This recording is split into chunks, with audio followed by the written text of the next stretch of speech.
C'était il y a un an, le leader indépendantiste flamand Bart De Wever célébrait sa victoire aux élections législatives.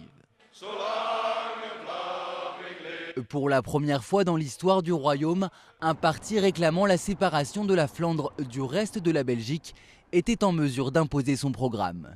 Depuis, le pays est bloqué et toujours sans gouvernement, une paralysie qui agace de part et d'autre de la frontière linguistique. C'est bien qu'il y a discussion, mais mon Dieu, essayez quand même de trouver une solution. Nos politiciens nous ont un peu désintéressés de l'affaire politique.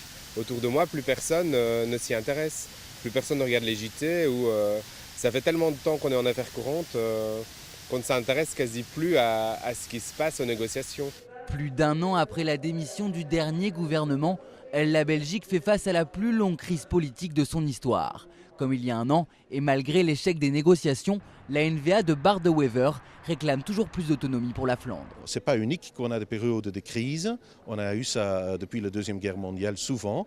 Et après chaque crise, on a trouvé une nouvelle phase dans l'existence de ce pays, un nouveau consensus. Je ne peux qu'espérer qu'après beaucoup de difficultés qu'on a eues, qu'on peut franchir cette étape et d'avoir un nouveau consensus qui, pour moi, pourrait être le système confédéraliste. Mais l'idée d'un système confédéral jamais expérimenté ailleurs dans le monde hérisse les francophones qui craignent à terme l'éclatement de la Belgique.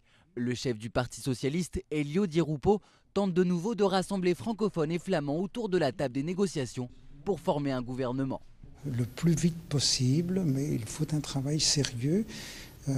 La situation étant ce qu'elle est, précipiter les choses et déposer un travail qui ne serait pas achevé serait une erreur parce qu'alors on reviendrait à la case départ. Mais aucun signe visible d'une solution est en vue.